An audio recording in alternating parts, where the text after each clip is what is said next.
Guys, you know what? Tahu nggak? Ternyata penggunaan masker dan hand sanitizer itu bisa dibilang tidak berpengaruh. Kok bisa? Katanya harus pakai. Nah, kita akan bahas di video berikut ini.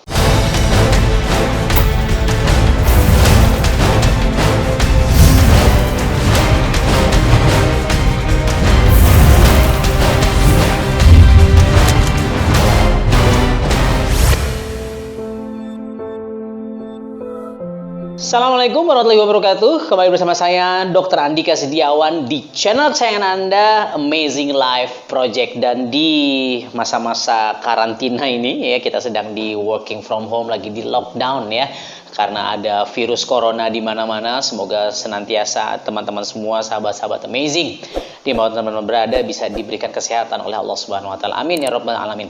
Dan video kali ini kita akan membahas tentang kok ternyata ya hand sanitizer, and then masker kok nggak ada gunanya. Maksud Dokter Andika bagaimana? Oke, guys, sekarang ini kita bahas. Kalau kita bicara ada gunanya apa enggak, ada manfaatnya apa enggak, pasti ada. Itu bagian dari kita preventif, bagian dari kita mencegah dari terpapar virus droplet yang mengandung virus gitu ya. Droplet adalah muncrat-muncrat seperti itu ya, apakah itu dari bersin, apakah itu dari batuk ya, atau dia batuknya bersinnya terus nempel ke gagang pintu, kita pegang, ke tas kita dan sofa dan seterusnya ya, itu akan menjadikan kita ya semoga tidak positif terpapar oleh virus corona COVID-19. Dan mudah-mudahan antibodi teman-teman itu bisa melawan, bisa fight back sehingga teman-teman bisa tetap sehat walafiat. Amin ya rabbal alamin. Namun kita bicara masker dan hand sanitizer, desinfektan, apapun itulah jenisnya untuk membunuh kuman, membunuh virus. Nah teman-teman, kalau saya berpikir, kalau teman-teman nggak paham ini, teman-teman ini bisa terlena sehingga tidak melakukan apa yang seharusnya teman-teman lakukan. Sebelum kita bahas, kita bahas dulu sekarang. Sebelum kita bahas kenapa kok menurut saya nggak penting-penting, bukan nggak penting banget. Jangan-jangan ini tidak menyelamatkan kita dari virus corona. Ya, sekarang kita bahas dulu sebelum kita bahas ke materi inti, apa sih fungsi atau siapa? Kalau fungsi sudah tahu lah ya, untuk menahan virus masuk gitu ya, droplet dan ya bakteri dan seterusnya. Fungsi masker. Nah, siapa aja yang memang diharuskan memakai masker ini? Sehingga kalau ini juga menjadi ada penyalahgunaan pemakaian, maka bisa jadi yang harusnya memakai masker malah nggak dapat. Seperti kita ketahui sekarang banyak masker yang hilang di pasaran, kalaupun ada harganya melangit ya. Mudah-mudahan Pak Polisi ya, para aparat keamanan sudah menindak dengan tegas para oknum-oknum yang memang menimbun masker, menimbun hand sanitizer. Ya. Jadi yang pertama yang memang harus menggunakan masker adalah mereka para tenaga kesehatan. Yes, karena mereka sangat rentan terpapar dengan bakteri, dengan virus, dengan jamur, dengan yeast, dengan ragi kayaknya. Itu mereka harus pakai. Dan sekarang banyak rumah sakit, bahkan di Bulgaria itu banyak dokter perawat yang mengundurkan diri. Pengunduran diri kenapa? Karena fasilitas kesehatannya di sana sangat tidak memadai. Indonesia, ya you lihat sendirilah. Tapi kita percaya dengan dokter-dokter perawat Indonesia itu amat sangat luar biasa. Nah, yang pertama memang mereka adalah orang-orang yang menjadi tenaga kesehatan. Apakah itu dokter, apakah itu perawat, apakah itu para tenaga kesehatan, para medis. Itu yang pertama. Yang kedua, yang wajib fardu kudu ain adalah ketika Anda memang sakit, Anda sekarang batuk, pilek ya, bersin-bersin, demam, Anda sesak nafas. Kalau Anda merasakan gejala tersebut, Anda wajib fardu kudu ain harus ya pakai yang namanya masker. Ya, Anda mau di rumah, Anda tidak di rumah, ya kalau sampai Anda sudah memiliki gejala tersebut masih jalan-jalan keluar, saya khawatir itu berdosa ya, mencelakakan orang lain ya. Zaman sekarang lagi COVID-19 di mana-mana. Kalau Anda merasakan gejala tersebut ya, please stay at home, kurung diri ya, self isolating yourself, dan gunakan masker. Jadi dokter, yang kedua memang yang sakit, yang ketiga memang orang-orang yang rentan. Ya, dalam arti memang dia mungkin nggak sakit, maaf, tapi mungkin dia katakan dia sudah tua, dia punya masalah kesehatan, apakah darah tinggi, apakah stroke, apakah diabetes mellitus ya, kencing manis. ya, atau dia memang secara pekerjaan, apakah Anda seorang ojol, mungkin ojek online, atau memang Anda sekarang tidak untuk kerja di rumah, Anda buruh misalnya, Anda buruh cuci, buruh setrika, atau Anda seorang pekerja yang memang harus tetap berkeliaran, ya, dan Anda mungkin Anda punya komorbid, penyakit-penyakit yang memang menyertai Anda membutuhkan ini. Ya, nah, jadi tiga orang yang wajib ya, dokter, tenaga kesehatan, perawat, lalu orang-orang yang sakit dan orang-orang yang memang rentan, ya mungkin dari sisi pekerjaannya, dari sisi aktivitasnya. Nah, sekarang permasalahannya gini guys, ya tantangannya adalah, sekarang yang kita ketahui nih sekarang adalah droplet. Penyebaran virus corona COVID-19 melalui droplet atau muncratan gitu ya, tetesan droplet ya, air dari apakah air liur kita, bersin, batuk seperti itu. Nah, dan lebih parahnya sekarang ya, tantangannya sekarang saya baca artikel juga WHO menyatakan, bahkan juga bukannya WHO ya, Kemenkes kalau saya lihat juga sudah mensinyalir, karena gini, virus itu dia sangat vulnerable. Virus adalah salah satu organisme ciptaan Allah yang memang sangat mudah untuk bermutasi, sangat mudah untuk beradaptasi bahkan, dan dia bisa pandai dalam arti dia bisa merubah dirinya sehingga dia bisa menyerang lebih banyak orang. Gampangnya kalau saya dramatisir begitulah.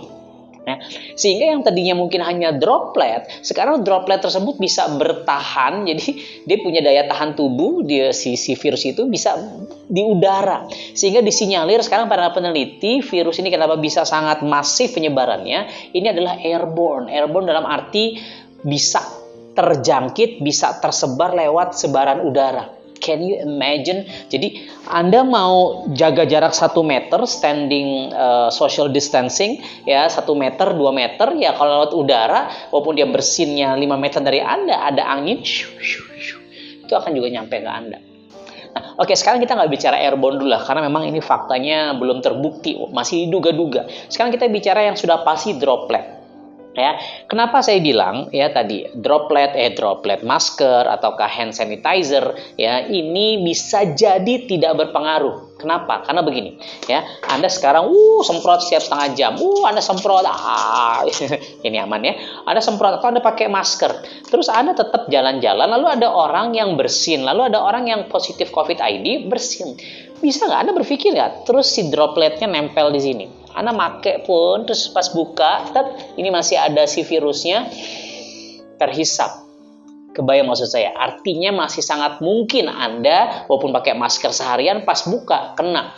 Ya, atau baju Anda, atau barang Anda, tas Anda, mungkin taruh di lantai, Anda nggak sengaja masih naik bus, masih naik angkot gitu, dan di sana ada yang batuk, Anda nggak sadar, atau sebelum Anda naik angkot, ada yang turun, Anda nggak tahu dia batuk, atau dia turun, sebelum Anda naik angkot tersebut, dia sempat batuk dan ya dropletnya di situ, Anda taruh tas atau plastik Anda, lalu Anda peluk walaupun Anda pakai masker. Bisa kebayang maksud saya. Sama, ketika Anda terus-terusan pakai hand sanitizer, apakah menjamin Anda terbebas? Well, belum tentu ya, apalagi ini kan juga sebenarnya belum tentu ya tergantung lah ya, mengandung alkohol atau tidak. Kalau kita bicara yang membunuh virus itu harus mengandung alkohol minimal 60%. Intinya sekarang gini, Anda mau bersih-bersih pun Anda mengurung diri di rumah, lalu Anda pesan Gojek, GoFood, and then si GoFoodnya, si babang Gojeknya ya positif, atau mungkin dia nggak belum positif COVID-ID, tapi sebelumnya si pemilik restorannya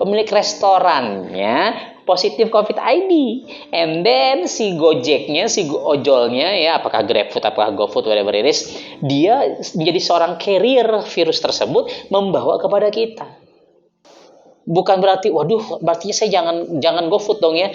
Well, bukan itu yang saya sampaikan. Karena kalaupun Anda nggak GoFood, katakan Anda nggak GrabFood, Anda masak sendirian, Anda minta pembantu Anda untuk beli sayur, katakan ke tukang sayur keliling. Hello, tukang sayur keliling, pagi-pagi mungkin di pasar berkerumun. Kebayang nggak maksud gua? Ya, sayurnya bersih nggak? Ya, jadi kalaupun tangan Anda bersih, muka Anda bersih, masker Anda bersih, it doesn't mean belum tentu Anda bisa terbebas dari virus corona COVID-19. Waduh, Dokter Andika ini kok nakut-nakutin? Bukan nakut-nakutin, saya pengen Anda waspada, saya pengen Anda tahu kondisinya sekarang memang Anda harus ekstra waspada. So, langkahnya apa? Langkah solusinya adalah PHBS, pola hidup bersih dan sehat. So, pastikan Anda pola hidup Anda bersih tadi, oke? Dan jangan lupa, yang sering lupa adalah pola hidup sehatnya. Makan Anda gimana? Kalau makannya masih makan-makan yang kotor, ya mohon maaf, junk food, ya makanan sampah, makanan-makanan yang memang membuat Anda sakit, daya tahan tubuh Anda berkurang, yuk Anda akan dengan mudah terkena virus. So, makan yang sehat-sehat, makan yang bersih-bersih, ya. Pola istirahat Anda seperti apa? Jangan-jangan Anda masih begadang terus. Please, ini di zaman-zaman COVID pandemi ini, COVID-19 pandemic ini, please ya jaga kesehatan, jaga istirahat. Ya, pola makan, termasuk pola minum. Tadi ya, minumnya saran saya air alkali, ya. Kenapa? Karena banyak penelitiannya air alkali itu menyehatkan. Oke, air alkali terelektrolisasi, makanan yang bagus-bagus, and then pola istirahat Anda harus benar, ya. Terus yang berikutnya, apakah Anda olahraga atau tidak? Please, rutin olahraga. Kenapa? Karena olahraga, jangan olahraga yang terlalu berat ya, karena itu justru malah akan menurunkan imunitas tubuh Anda. Tapi olahraga untuk memaintain, cari keringat ya, tapi jangan berkerumunan ya. Jadi kalaupun keliling komplek, kita jangan salam-salaman, jangan pokoknya dari jauh saja. Untuk apa? Supaya atau Anda bisa di rumah treadmill gitu ya, atau Anda bisa sepeda statis gitu, atau olahraga angkat beban dan seterusnya. Supaya apa? Supaya tubuh Anda berkeringat, supaya tubuh Anda tetap memiliki daya imunitas tubuh yang bagus, ya. Pola makan, pola minum, pola istirahat, ya, dan pola olahraga. Kalau Anda bisa jaga pola hidup sehat ini, insya Allah ketika virus masuk, ketika Anda terpapar oleh COVID-19, antibodi Anda, tentara Anda akan mengalahkan virus-virus jahat tersebut. Ya, jadi itulah kenapa tadi saya pengen bilang bahwa masker atau hand sanitizer bisa jadi nggak ngaruh-ngaruh amat. Ya, kalaupun Anda sudah sehat, gaya hidupnya sehat, udah fit banget deh, masih bisa kena nggak? Masih bisa kena. Buktinya sekarang banyak nggak atlet-atlet NBA, ya atlet-atlet sepak bola di Italia, atlet NBA, saya suka basket gitu, banyak yang positif. Kalau dibilang nggak fit, fit banget mereka gitu. So yang berikutnya adalah Anda harus tawakal. Ya, Anda harus tingkatkan takwa Anda harus tingkatkan kepasrahan tawakal Anda. Kalau ternyata memang kena, ya sudah, itu skenario terbaik dari Allah Subhanahu wa taala untuk Anda benar-benar bertaubat, untuk Anda benar-benar melakukan introspeksi diri, ya. Tapi yang jelas kalau Anda benar-benar bertakwa, Anda benar-benar bertawakal, maka apapun yang Allah berikan itu menjadi sebuah kebaikan buat Anda. Karena dari situ Anda akan bisa sabar. Dengan begitu, insya Allah apapun hasilnya, kita semua akan memenangkan dunia ini dan akhirat ini. Kita akan bertemu di surga nanti. Amin ya rabbal alamin. Jadi kata kuncinya yang paling penting adalah takwa dan tawakal. PHBS, pola hidup bersih dan sehat. Jangan cuma tergantung dengan masker, jangan cuma tergantung dengan hand sanitizer. Ya, rebutan masker, rebutan hand sanitizer, nggak ada gunanya kalau Anda nggak menjaga pola makan Anda, pola minum Anda, pola istirahat, dan pola olahraga Anda. Stay healthy, guys. Stay at home kalau bisa. Please, bisain. Saya Dr. Andika. Jangan lupa subscribe, like, comment, and share. Assalamualaikum warahmatullahi wabarakatuh.